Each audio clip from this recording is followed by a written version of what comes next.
Before we begin, I invite you to gently close your ears and focus on what remains when all external sounds fade away.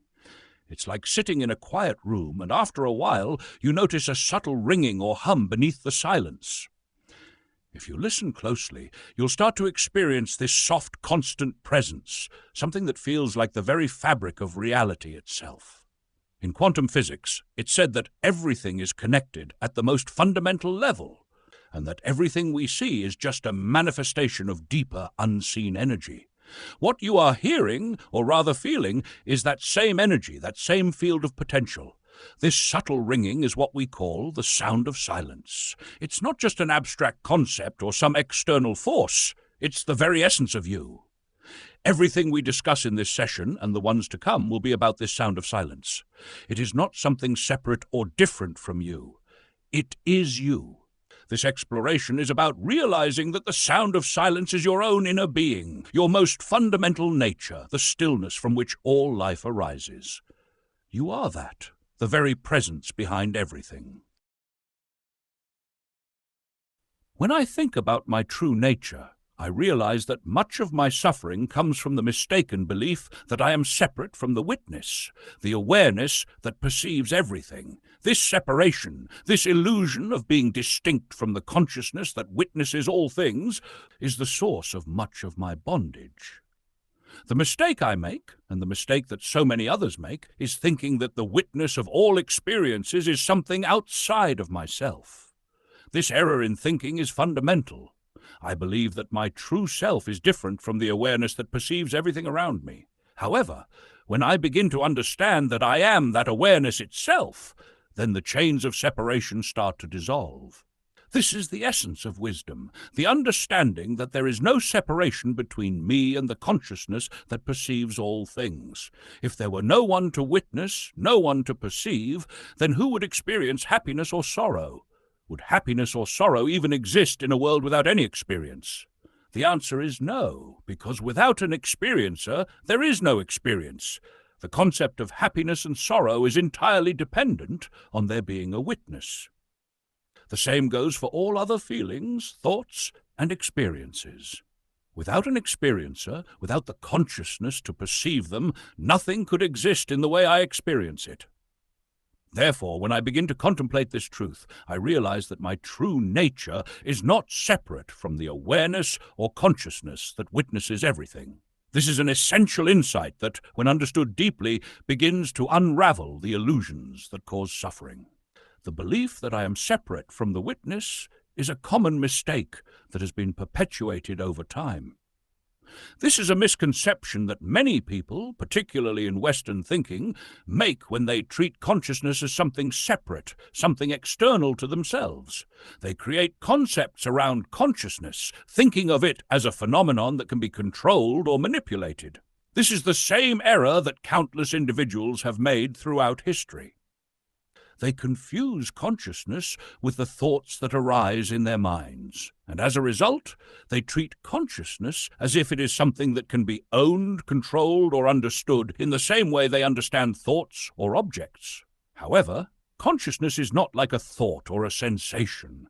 It is the very essence that allows thoughts and sensations to arise in the first place. When I begin to understand this, I realize that my true nature is not separate from this awareness, this consciousness, which is the fundamental reality behind all experience. It is the awareness that perceives everything, and when I grasp this truth, I see that I am not merely a collection of thoughts, feelings, and perceptions, but rather I am the awareness that witnesses them all. In my everyday life, I often make the mistake of identifying myself with the body, the emotions, or the thoughts that arise within me. For example, when I say, I am hungry or I am thirsty, I am identifying myself with the body. When I say I am happy or I am sad, I am identifying myself with the feelings that arise within me. But if I examine these statements closely, I realize that the body and the feelings are not permanent. They change. One day I might be hungry and the next day I am not. One moment I may feel happy and the next moment I may feel sad.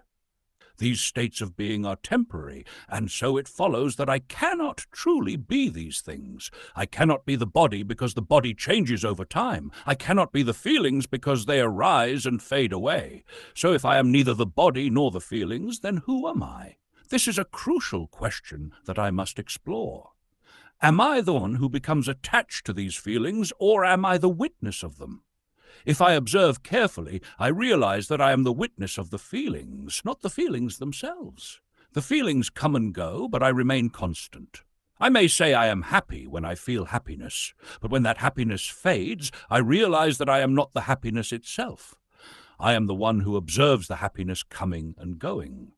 This realization that I am not my feelings is a profound understanding, and it leads to a deeper sense of peace and liberation. When I begin to understand that I am not my feelings, I also realize that I am not my thoughts. Thoughts arise in the mind, but they are not who I am. If I stop thinking, I do not cease to exist. I am still here, even in the absence of thought. This is the key to understanding my true nature. The thoughts, feelings, and sensations that I experience are all temporary, but the awareness that perceives them is constant. The awareness that witnesses the thoughts and feelings is not born with them, and it does not die when they fade away. This awareness is always present, even when I am not consciously aware of it. It is the foundation of all experience, the very essence that allows me to perceive the world around me. When I begin to recognize this, I understand that my true self is not the body, the mind, or the emotions. My true self is the awareness that observes these phenomena. I am the witness, the one who is present before any thought arises, during the thought, and after the thought fades away. This realization is liberating because it means that I am not at the mercy of my thoughts, feelings, or the body. I do not need to be defined by the temporary fluctuations of the mind and body. I am free from identification with these things. I am the unchanging awareness that observes them.